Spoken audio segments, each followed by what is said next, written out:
Assalamualaikum, salam sejahtera. Debat bola episod 157. Saya Amir Fuad bersama dengan rakan saya Amir Arafat dan juga Izzy Nazri. Azam. Oh, Azam Dah tukar nama. Azam. Bukan Azrai. Ataupun tiga monyet. Azam Tapi, akak. untuk Azam pengetahuan- akak tu. Untuk pengetahuan, Kau ni menyalak. Sorry. untuk pengetahuan, Izzy adalah seorang left back. Pernah bermain untuk sekolah beliau dulu. Amir juga seorang center back. Pernah dilayangkan kad merah sebanyak 3 kali sepanjang kerjaya beliau. Ush. Jadi hati-hatilah komen-komen tu Amir tackle daripada belakang nanti kan. Okey. Minggu ini kembalinya kita kita pun sekarang dah jarang bersiaran setiap minggu, ada keperluan kita, tapi kita cubalah cover yang mana boleh. Tapi tak ada spesifik topik yang kita nak cakap. Kita nak cover sedikit-sedikit lah insiden yang berlaku pada minggu-minggu lepas, nak bercakap tentang isu-isu yang panas. Dan mungkin minggu ni kita nak pecah pada 2 bahagian. Mungkin bahagian pertama pasal Liga dan benda-benda lain, dan bahagian kedua kita boleh bercakap pasal pasukan kebangsaan yang baru-baru ini telah diumumkan 27 pemain daripada skuad untuk menghadapi perlawanan persahabatan tentang Turkmenistan dan juga Hong Kong. Turkmenistan dan Hong Kong. Stadium Sultan Ibrahim di Johor. Tapi kita bermula dulu dengan isu yang panas minggu lepas. KL, pasal KL City ni Okey. ada satu gambar, satu gambar ditulis dekat pokok. Okey. Bilik perubatan, medical room. Tampal dekat batang pokok. Dekat batang pokok. Wow. Tapi apa yang boleh nampak kat situ adalah bukan bilik perubatan pun. Okey. Dia berada di luar, di pokok dengan ada meja, dia panggil table. Terapi, table tu lah. Table fisioterapi Fisio tu tu lah. Dia orang panggil table lah, macam tu lah. Tapi ada orang kata tempat masak. Orang kata lah kan. Katil lah tu. Katil lah. Katil. Macam katil lah. Katil table tu macam tu. Katil Yang spa. boleh lipat tu. Katil spa tu lah. Kau dah biasa kan pergi spa Tak lah, tu tengok bini aku dulu. Okay. So apa yang jadi kecoh gambar ni, orang pelik, apa bilik medical berada di luar? Orang kata ni macam teknologi baru, Eco City. Tak payah berada di dalam bilik kan. Green. Green kan. Green. Jadi Support green campaign macam jadi, tu lah. apa reaksi korang? Mungkin kita tak tahu lah, mungkin kita punya editor boleh letaklah gambar tu kalau ada Boleh. tampal kat gambar tu. Tolong editor. Tampal gambar tu, apa reaksi kau Reaksi lepas aku. tengok gambar tu? Jujur Jujur lah, kita Jujur, tak pernah tipu pun. Okey. Reaksi pertama aku bila melihat equipment dan juga signage di pokok. Equipment tu satu tu je. Okay, alright. Dia macam nak, itu apa, fisio Fisio ke perubatan ke apa lah. Fisio sambil bakar okok. Aku membayangkan begitu. Fisio sampai makan ukur. Macam senang lah bakar okok. Jujur aku cakap, itu yang aku nampak. Sebab kalau menatang benda tu ada dekat perlawanan social league, itulah kuasa rupa dia nanti. Social league tak apa lah. Betul lah kata, itulah bayangan aku. Tapi sekarang ni kita bercerita tentang status sebuah kelab KL City. Finalis Piala AFC tu. Yes. Dan juara Piala Malaysia. Aku sebenarnya kecewa lah. Sejujurnya aku kecewa macam tu rupa dia. Kecewa, tiba-tiba dandan kecewa. Padahal tapi memang dah pernah tahu lah Aku jawab soalan Amin, aku tak terkejut pun. Aku tergelak-gelak tengok benda tu. Sebab aku tak rasa benda ni satu benda yang baru. baru kan. memang ada. Aku first time tahu benda tu. Bola sepak Malaysia. Okey. Kalau Amir, macam Amir cakap tadi lah kan, dia bagi aku lah tak terkejut, sedih. Okey. Pasukan yang besar, boleh kata KL ni pasukan yang besar, betul. pasukan yang steady lah kan. Di mana kita tahu mereka boleh belanjakan wang untuk membayar pemain-pemain import. Betul. Apa semua, walaupun kita tahu Stanley ada cakap benda lain lah kan. Tapi kita tengok ada bilik perubatan tu di Eco City tu. Eco City tu rumah Eco City. So KL Eco City tu. Eco City. So ada tapi aku ada dengar cerita. Sebelum tau, macam Amir cakap, sebab dia tak terkejut. Banyak je player komplain ataupun pemain komplain, pasukan lain lah, bukan KL lah, kata dia orang terpaksa tukar baju di dalam kereta. Bayangkan, bawa kereta besar ni, bawa kereta Velfire. Tukar dalam Velfire. Tukar dalam Velfire. Tapi ramai-ramai. Ramai-ramai. Kalau Kau semua join sekali. Tak sedih lah sebab tak ada Payah bilik tu. persalinan. Maksud aku kan. Tak ada bilik persalinan. Jadi tu satu. Lepas tu Thomas Dooley, ingat tak? Ya, faham. Kes Thomas Dooley, dia pernah kritik, dia cakap Pahang Liga 5, Division 5 Jerman. Jerman, dia cakap. Sebab tak ada tempat latihan yang khas untuk pasukan Pahang sendiri. Betul. Sentap. Jadi even zaman kegemilangan The Red Warriors, zaman bawah Anwar Musa, Tan Sri Anwar Musa, tak mempunyai fasiliti tersebut. Maksudnya dia orang berubah-ubah. Ada yang kadang-kadang mandi pancut yang kau tahu paip tepi. Apa experience kau main waktu berkhidmat untuk tiada view? Oh, tak boleh cerita Tak boleh cerita. Apa yang aku dengar, Kau kena buka segmen lain. tapi apa yang aku bukan nampak, aku berdengar cerita paip-paip kat tepi tu lah yang dia orang guna. Tapi ini bukan benda yang baru kan. Jadi itu gambar tu. Selepas itu pemain KLCT sendiri, Akram Mahinan ada cakap, ni quote dia berkata, kenapa tempat latihan macam ni selalu berubah? Kita berasa segan, dia kata, ketika ada yang bertanya soalan begitu. Ada yang berkata Liga Malaysia ni bawa pemain terbaik. Tetapi padang latihan seperti ini. Itulah realitinya. Selepas itu pertahanan KLCT Kenny Palraj juga berkata susah untuk semua. Bukan untuk pemain sahaja tapi untuk staf kejurulatihan juga susah sebab nak buat tactical semua memang susah sebab kena berubah-ubah. Equipment pun tak ada store lah contohnya kan. So ini luahan pemain KLCT sendiri. So apa yang diorang sampaikan tu logik lah kot kan? Yalah, logik lah sebab apa yang diorang, aku rasa bukan benda baru pun. Benda ni Thomas Dooley pernah sentuh isu ni. Aku rasa import lain pun pernah sentuh ni. Kalau kita tengok way back before, zaman Christopher Komiomia pun pernah sentuh juga isu. Tony Cotti kata ada Tony Cotti kata ada cendawan kat pokok dekat padang. Dekat padang. Kadang-kadang pun ada cendawan. Dan dia kagum ada cendawan dekat badan tu. Dia makan terus. Dia tak marah pun tapi dia kagum. Wow. Kan? Untuk makluman semua, Tony Cotti ni pemain Selangor tahun 97-98. Kami ni orang lama dah tengok bola. Menyokong Malaysia pun dah lama dah. Itulah cita-cita Dan lama. Tony Cotti ni bekas pemain Leicester City yang bermain di Liga Perdana Inggeris dulu. Christopher Komiomia tu bekas pemain Arsenal, main untuk Selangor. Itu zaman gemilang Selangor lah. Cerita banyak kan marah. Betul. Lepas tu teruskan. Okey, tapi apa yang dia orang katakan ni, contoh kau bayangkan staff kitman macam aku cakap tadi tak ada stok. Tak ke kau rasa menyusahkan nak bawa equipment, bola, nak bawakan tiang-tiang gol ke? Kon-kon. Kadang-kadang aku tengok yang macam tempat KL training, aku ada tengok-tengok lah juga video-video lah. Aku tengok ada lalang-lalang pula tempat. Sebab tempat yang dia orang pergi tu tempat public. Ya? Sebab tak ada tempat lain. Tempat public tak. Sebenarnya sejujurnya aku tahu yang macam Pahang punya pusat latihan tu berpindah randah macam kes yang Thomas KL City pun sama. KL actually aku baru tahu. Aku kan KL dah memang ada tempat ground lah. Dah ada tempat untuk training yang proper lah walaupun tak secanggih tapi proper. Tapi hakikatnya aku baru tahu yang sebenarnya KL pun pindah randah juga. Tak, yang kelakarnya ada tu klip tu, video tu. Okay. Aku tengok pertahanan KL, Gigi. Okay. Kali Fuku kan. Tengah gosok gigi.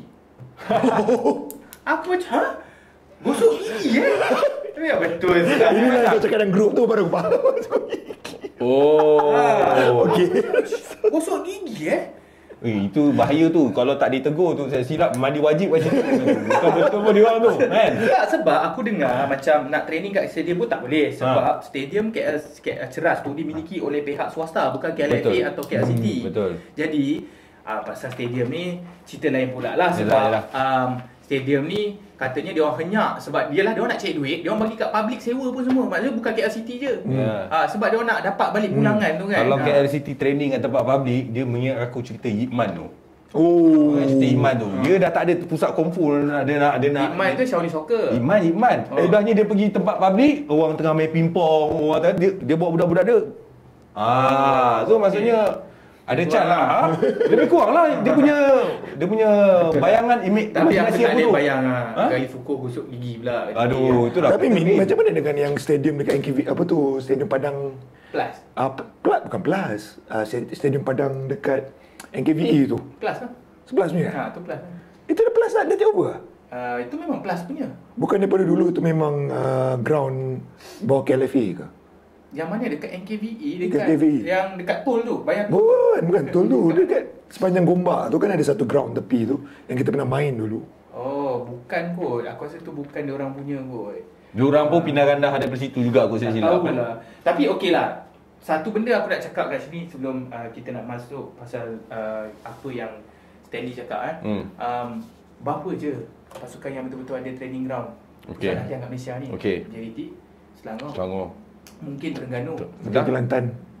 Kelantan pun tengah buat aku rasa. Kelantan tengah buat. Kedah pun katanya baru nak buat. Jadi berapa je? Kalau tengok pasukan lain ada ke yang betul-betul yang aku betul-betul confirm Selangor dengan JDT saja. Terengganu pun ada tak salah aku. Tapi lain mana ada. Tak ada pun. So aku sebenarnya tak terkejut lah bila kena gosok gigi. Boleh nampak brand tu, Colgate dia pakai. Okey, CEO KLCT juga turut memberikan maklumat lah. Inilah, orang tanya dia lah kan. Dia kata, kita tidak meminta secara percuma. Bukan kita ada kelayakan untuk dapat secara automatik. Tidak. Kita boleh berbincang dengan adanya kertas kerja. Kita boleh buat kerjasama baik, win-win, dia cakap.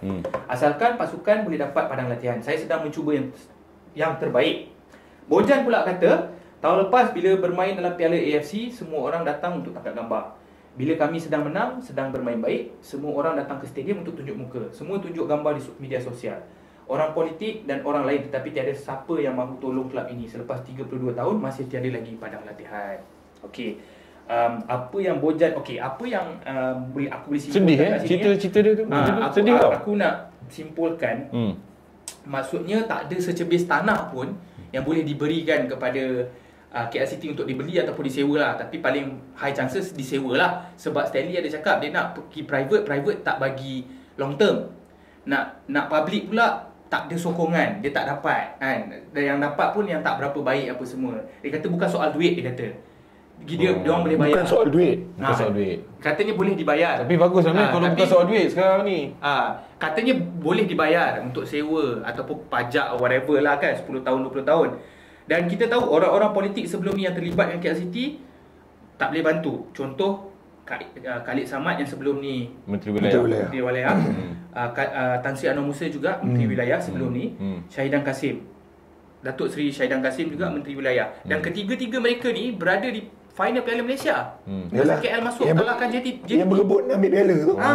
Itu yang sedih tu. Itu yang Bojan cakap orang politik tu kenapa tak boleh tolong. Bila tanya nak bergambar piala tu, siap rampas-rampas berebut. Berampas-rampas. Tegur betul korang. Ada orang cakap kenapa tak buat kerjasama dengan DBKL atau pihak Universiti Malaya untuk jangka masa panjang. Contoh, aku tak tahulah, mungkin Stanley dah pergi, aku tak tahu. Kalau kat Universiti Malaya mungkin dia boleh tie up dengan Universiti Malaya. Win-win. Maksudnya bila dia orang maintain, Universiti Malaya pun boleh pakai. Faham tak? Contoh. Okey lah, nak jawab sikit. Aku pernah ada pengalaman berurusan dengan Universiti Melaya. Sebab pada itu dipanggil UM Arena. Kalau korang tahu UM Arena. Actually UM Arena pun diguna pakai untuk public juga, Min. So UM Arena memang public. Jadi dalam erti tak, ni aku cakap padang betul tau. Diorang ada padang betul. Ya. So dalam erti kata lain, dia bagi sewa tapi bukan untuk long term. Sama kes dengan yang kau cerita tadi itulah. Tapi ni aku bercakap padang lain tau, bukan UM Arena. Diorang ada padang rumput biasa yang boleh dipakai. Tapi aku tak tahu apa dia punya dia. Aku tak tahulah, Stanley kata dia dah cuba yang terbaik. Mungkin tak ada siapa yang tolong dia, tak ada siapa yang nak support kan. Sedih Tapi nak cerita lagi satu, benda sewa ni sebenarnya bukan isu. Sebab orang Malaysia selalu, Joko Malaysia selalu cakap, alah kita kena ada padang sendiri, kita kena ada stadium sewa sendiri. Sebenarnya tak. Benda sewa bukan isu sebenarnya. Kalau kita tengok kat Eropah, hanya 26% kelab besar sahaja yang memiliki tempat latihan sendiri. Okey. Yang penting kena ada persetujuan jangka masa panjang. Sebab kalau kau invest dekat latihan training ground, kenalah. Maksud kau 26% itu self ownership lah. Maksudnya dia sendiri memiliki. Milik sendirilah. Lain semua sewa. Okey. Lepas tu macam stadium juga. Kan Selangor selalu kena kutuk tak ada stadium sendiri. Kalau kita tengok hanya 12% saja pasukan pro di Eropah memiliki stadium sendiri. Sebab tu aku cakap benda sewa ni bukan menjadi masalah sebenarnya. Macam JDT dia memiliki itu sendiri. Tapi Selangor sewa. Dia pajak tanah tu, tak salah aku, training ground tu lah. Kan? Jadi yang penting pelaburan jangka masa panjang, contoh 20 tahun baru berbaloi kan. Jadi lagi satu aku nak cerita pengalaman aku dari segi Cardiff City. Macam mana Cardiff City buat Cardiff City kita training ground ataupun pusat latihan sewa sebenarnya. Ada bercita-cita nak ada sendirilah. Tapi setakat ni kita sewa dan kita share dengan pasukan kebangsaan Wales. Bila share, lepas tu pula pasukan kebangsaan Wales ni suka membelanja duit banyak. Jadi benefit tu kepada Cardiff. Sebab bila nak maintenance je, dia orang naikkan. Dia orang guna jarang sebab bila call up je dia orang guna. Cardiff yang guna most of the time, tapi share lah kan. So kita share tempat tu. Setiap musim kita tukar rumput. Setiap musim memang tukar rumput. Memang hijau lah. Korang pun tahu, aku dah tunjuk gambar kan. Memang cantik rumput macam kapet. Situ semua ada tempat makan, bilik salinan, analisis, office, manager, semua kat situ.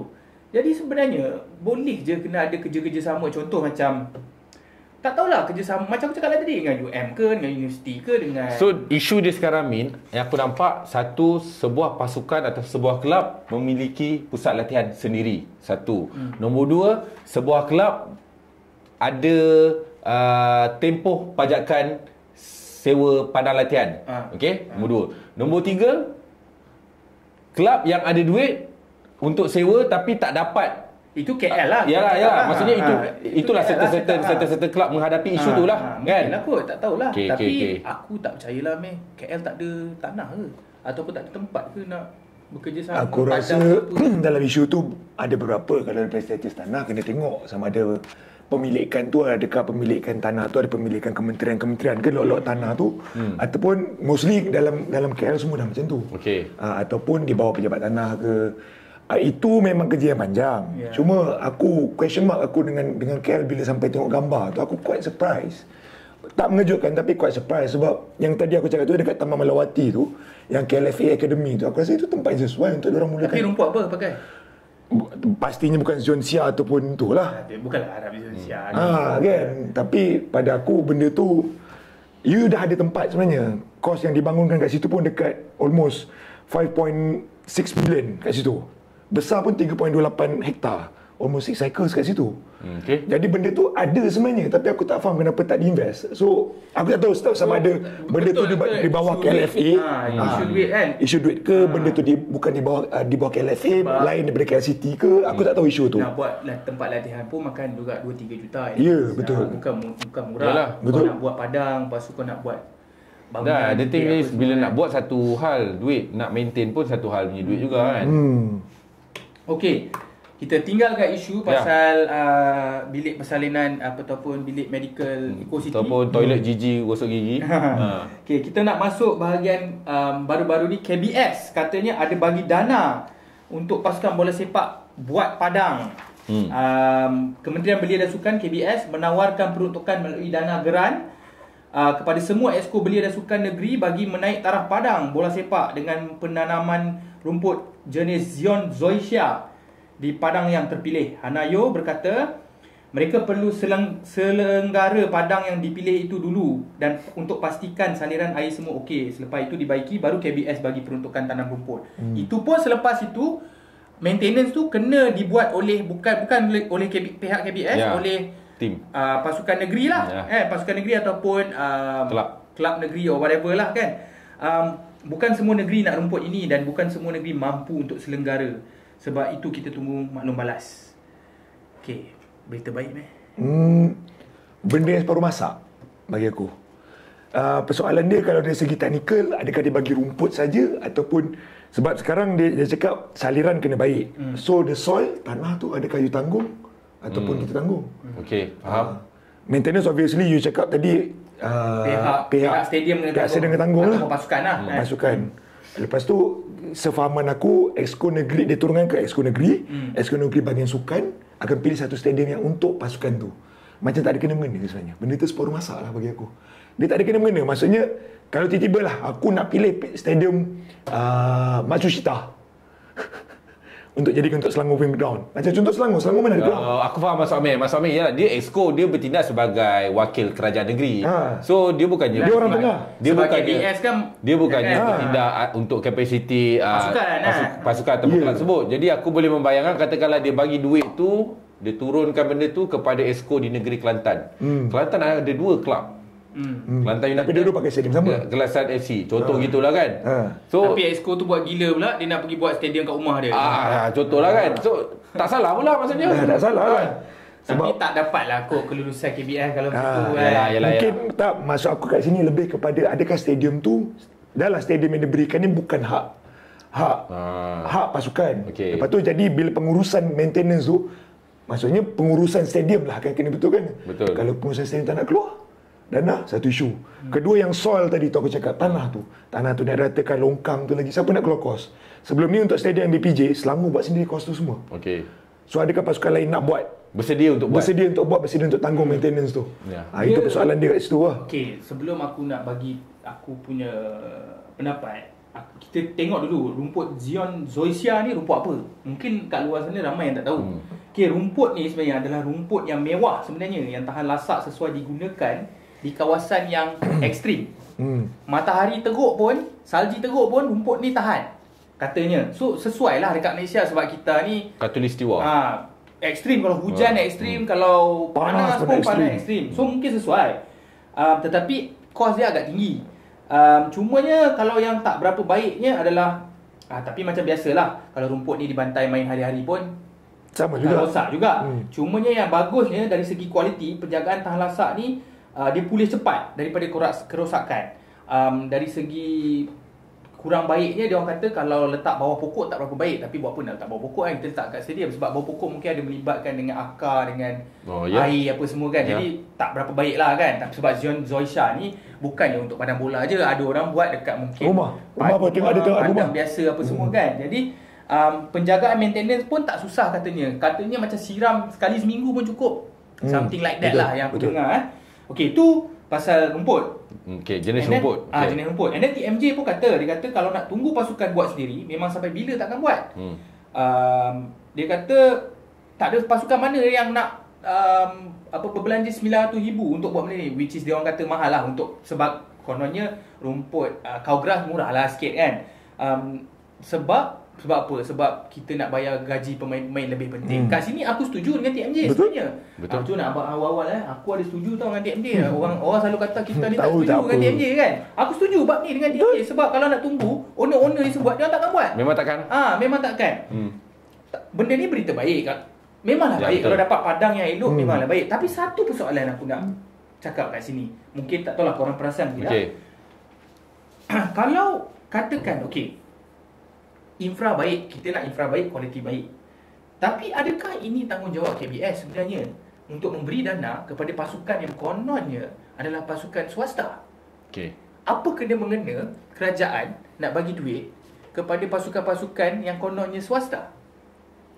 Pandangan aku inilah realiti yang perlu ditelan. Sebab tanggungjawab, sebab tanggungjawabnya patutnya jatuh kepada pasukan itu sendiri. Ataupun kau buat kerjasama dengan stadium tu sendiri. Kan? Kenapa KBS yang nak kena bagi duit? Itu maksud aku. Sebab orang luar bola sepak mungkin macam aku, of course dapat padang best. Memang aku nak tengok padang best semua. Tapi aku juga faham sentimen daripada luar akan cakap, baik duit ni kita belanja buat padang sintetik, public main, buat court futsal, buat court tenis, buat court basketball, duit ni. Kenapa kita nak bagi RM900,000 satu tim? Kalau 10 tim dah berapa? 9 juta. So aku sebenarnya menerima berita tu dengan hati yang terbuka. Maksudnya aku gembira lah dengan berita tu. Sebab berbalik kepada jawapan kau tadi tu, kau mengatakan kalau nak tunggu sebuah kelab ataupun sebuah stadium itu buat sendiri, kita tak tahu buat bila kan? Tak tahu bila. Betul kan? So bila ada benda yang ditawarkan ini, offer ini, dan nak pula benda ni dinamakan sebagai grant. So totally benda ni secara percuma lah, tak perlu nak dibayar balik. So pada aku, setiap peluang yang ada tu sebenarnya perlu grab. Pada aku teruskan jugalah benda tu kan. Tetapi sama juga persoalan perlu ke KBS yang kena buat. Tapi inilah realiti dekat Malaysia ni. Kita ni memang tangan kita ni mudah dimanjakan dengan kita amalan kita memang begitu tau. Bukan untuk dalam bola sepak saja. Aku rasa untuk benda-benda lain, pendidikan ke apa ke something like that lah. So kita memang mudah mendapat benda tu dan kita juga mudah untuk menunggu benda tu datang. Sebab itulah kita tak appreciate. Sebab bila kita dapat benda yang free, sebab tu Malaysia ni masalahnya maintenance. Bila dah dapat, contoh penyelenggaraan bahasa Melayunya penyelenggaraan. Maintenance tu kan. Bagi contoh, orang Malaysia ni dia suka tunggu sampai padang. Aku bagi contoh padang lah. Aku tak bagi contoh benda-benda lain. Kan aku bagi contoh LRT, kita kena panggil Anthony Loke pula. Betul. Padang. Nak tunggu hancur habis, baru kita nak buat. Sebenarnya kau kena maintain every day. Kau kena maintain, tengok every week. Kau bukannya tunggu benda tu dah hancur, baru kau nak repair. Sama juga macam LRT kita, pengangkutan kita. Macam contoh, macam sekarang orang komplain pasal KLIA punya train tu. Kau tengok itu kan, video viral tu kan. Nak tunggu sampai hancur lembu, barulah kita nak buat tukar lah apa. Kenapa tak di-maintainnya every day? Maintenance memang bukan dalam culture kita. Itu bukan culture culture kita. Itu masalahnya. Sebab apa? Kita dapat benda mudah. Ya. Kita dapat benda free. Tapi aku suka apabila KBS menetapkan peraturan, okay, you nak padang, you nak rumput ni, Zosha ni kita akan bagi. Tapi you kena buat you punya sistem saliran tu sendiri. So kat situ aku boleh nampak macam mana tau konsep dia, aku nak tolong kau tapi aku nak tengok effort kau. Effort kau macam mana. Betul. Kau nak 900 juta, kau nak apa tadi kau kata 900 ribu, 900 juta. Aku akan bagi 900 juta. 900 ribu, sorry. 900 ribu untuk dapat padang ni. vaksin 900 juta. Ya ke? Itu harga dia. Dapat 10 vaksin. So nak dipendekkan cerita, kalau engkau nakkan padang ni ataupun kau nakkan geran ni, kau kena tunjuk something untuk akulah. So tunjuk something tu, itulah tu maksudnya. Okey, kita tinggalkan cerita pasal padang ni. Kita nak masuk cerita terakhir untuk segmen ni. Bahagian ni. Bahagian ni. Ya. Insiden kotak penalti semasa Bahang seri dengan pasukan Sabah. Benda ni panas. Panas. Perlawanan agak tegang dengan layanan kad merah yang diberikan kepada Datuk Ong Kim Swee, pengendali. Tanya Astro Viewers lah. Di Rhinos. Pada minit ke-68, layanan kad merah itu dipercayai diberikan kerana tindakan jurulatih kelahiran Melaka itu membantah keputusan pengadil dengan kata-kata yang tak sepatutnya. Rasanya ada involve sebab insiden dalam kotak penalti di mana pemain Sabah secara terang-terangan ditolak dalam kotak penalti, tapi tiada apa-apa tindakan daripada pengadil tersebut. Ong Kim Swee cakap, macam kau cakap tadi lah. Dia cakap, saya rasa Astro ada tunjuk siaran langsung. Saya rasa awak patut tanya peminat bola sepak yang menonton, adakah itu foul atau tidak. Saya tak akan jawab. Saya tak tengok lagi video itu, tapi tanyalah penonton. Jangan tanya saya sebab saya dah berdepan dengan masalah. Foul? Penalti? Aku rasa foul penalti. Okey. Foul penalti, cuma mungkin reaction dia tu. Kenapa pengadil tak berikan? Pengadil tak berikan, mungkin itu yang menjadikan triggernya OKS. So aku rasa benda tu tak tahulah. Mungkin Susan cakap pengadil sentiasa betul. Dia pun tak nak komen, dia kata benda ni kan. Boleh nampak perlawanan pada malam tu sebenarnya bukan insiden tolak tu je, ada insiden tackle depan dia pun dia marah juga kan. Ya, dia tak ada apa-apa, tak ada apa-apa. Yang penalti itulah yang paling dia marah tu. Ya, itu yang membuatkan aku rasa dah sampai. Dia dah build up lah kan. Oh, yang ini dia dah marah ni, tak tiup whistle. Jadi pula yang ni, nak pula last minute memang nak kejar kemenangan. Jadi memang dia melantun je tu. Kalau tengok balik, macam Amin cakap lah, memang penalti. Tak pasti kalau pengadil tu nampak atau tidak. Sebab kalau kau tengok balik, sebenarnya patutnya nampak sebab view dia clear. Walaupun dia bukan berada, bola tu okey lah, aksi tolak menolak tu bukan berada dengan bola, off bola sebenarnya. Tapi sebelah-sebelah je sebenarnya. Betul. Kan. Jadi tapi ada linesman ni. Ada linesman yang very clear aku rasa. Kenapa linesman cakap apa kan? So kalau ikutkan, kena ada VAR lah. Tapi ada VAR pun, kalau pengadil tak kompeten, dia punya interpretasi ataupun orang kata tafsiran tu tetap sama, betul lah. Betul. Jadi itu persoalan dia lah. Dan bekas pengadil Amir Sharifuddin ada dekat arena, dia pun cakap, dia kata macam Amir cakap lah, dia kata pembantu pengadil patut boleh bantu, dia cakap kan. Tak tahu kenapa dia tak boleh nampak insiden tu. Dan benda ini merugikan pasukan Sabah. Sebab kalau dapat penalti kepada pasukan Sabah, mereka boleh menang dan mengekalkan kemenangan 100% lah kan. Dia tengah winning streak tau. Yes. So bagi aku tak adil jika pasukan bertungkus lumus macam ni dapat keputusan-keputusan yang macam ni. Tapi itulah lumrah bola sepak. Pengadil akan sentiasa, tak tahulah, ada orang kata mungkin ada unsur berat sebelah apa benda semua kan. Jadi dan untuk pengetahuan, ini adalah pengadil yang sama mengadili perlawanan pada tahun 2021 di mana Naksu Insa digantung 2 perlawanan dan denda RM10,000. Fazul Daniel digantung, dilayangkan kad merah, pemain Kedah, gantung 4 perlawanan, pengadil yang sama. Dan beliau pernah melayangkan 28 kad kuning dan 2 kad merah dalam 5 perlawanan. 2 perlawanan dalam pada satu waktu masa ketika dulu. Dia favourite dia lah. Memang dia bagi kan, bagi. Favourite dia lah. Tapi kalau betul favourite dia membagi, patutnya malam tu dia bagilah. Penalti tu dia bagi. Tapi kenapa dia tak bagi? Dia bagi kat sana. Dia bagi kat tepi. Dia bagi kat tepi tu. Dia bagi kat OKS. Okey, betul. Jadi dia kata ini boleh jadi headline esok lah. Bagilah. Dia suka bagi kat. Dia suka headline. Jadi bukan pertama kali lah pengadil yang sama. Sebab kalau kita tengok prestasi pengadil macam ni, kalau dia buat keputusan yang tak betul, sepatutnya dia digantung lah oleh MFL atau FAM lah kan. Tapi itu terpulang kepada MFL dan FAM untuk examine lah dia punya performance. Tapi pengalaman kita lah tentang mutu pengadilan. Kita memang dah banyak kali cakap, dah aku rasa mungkin dekat 5 ke 6 episod tentang mutu pengadilan ni. Cuma aku tak tahulah senario apa yang akan berlaku kalau pengadil tu sebenarnya memang buat kesalahan. Dan ada pihak kelab ataupun apa orang panggil? Buat aduan rasmi. So apa akan jadi? Sepatutnya kena gantung lah kalau benda tu tak betul. Okey, kita ada rekod ke pengadil yang begitu? Ada juga. Okay. Tapi kita tak strict sangat lah. Tak strict maksudnya ada tak strict tak strict. Oh, rugi tu. Rugi. So sebenarnya jawatan kuasa lah kena bertindak. Sebab nak strict sangat pun referee tak ada. Kau ingat tak dulu kita pernah cover isu ni? Referee tak ada. Referee kebanyakannya semua part time. Berapa kerat dia yang full time benda ni? Kita pernah tapi sekarang kita punya referee dah full time kan? Belum lagi ya? Aku tak rasa. Sebab ada salah satu referee polis. Wow. Kau ingat tak dulu tapi itu tidak menjadikan mereka teruk mutu pengadilannya. Kau tahu kata aku kerja apa ni lah, tadi aku dah kerja ni, aku nak kena kerja balik kan. So mutu pengadilan aku malam ni kena teruk lah. Tak boleh lah macam tu masa aku. Patutnya tak matter lah kau di part time ke full time ke, tapi pada aku di peringkat mana FAM itu sendiri aku rasa kena strict lah. Sebab aku rasa disebabkan tak strict ni lah benda ini selalu berlaku. Aku rasa lah pada pandangan aku kan, sepatutnya kalau kita keras sikit, ada satu white warning kepada semua pengadil. Aku rasa benda ni akan improve something kan pada aku. Selain daripada kita kena ada tindakan lah. Ya, kena ada keras sikit lah pada aku. Itu je lah. Satu lagi, di luar negara, contoh kita ambil, mungkin jauh sangat lah Premier League, tapi kita kena ambil juga Premier League. Ialah diorang persatuan pengadil sentiasa ada dialog dengan pasukan.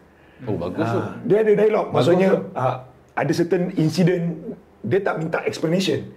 Itu tak ada dalam agenda, tapi diorang cerita apa daripada side diorang yang diorang rasa. Diorang kena protect diri diorang. Tapi jadi pengadil lah kat sini habis lawanan habis habis. So, tak ada explanation. Sesi tu bagus sebenarnya. Ya, aku rasa sebab benda tu perlu sejajar dengan pembangunan pasukan-pasukan yang dah invest banyak. Jadi tak heran kalau TMJ memang orang yang paling kuat bising pasal mutu pengadilan. Sebab ada certain perlawanan yang kau boleh tengok agak pelik sikit, fickle. Sebab referee ni kita tuntut konsistensi. Kalau perlawanan ni sama, perlawanan ni pun sama juga. Betul. Tapi aku percaya konsistensi tu susah nak dapat. Sebab setiap pengadil mempunyai idea yang berbeza-beza, tafsiran yang berbeza-beza walaupun mengikut undang-undang. Kadang-kadang ialah foul tu subjektif. Tapi macam Darren Lock kena tolak tu memang betul foul lah kan. Takkan nak cakap apa tolak angin pula. Betul. Okey, kita habiskan kita punya perbincangan dalam bahagian pertama.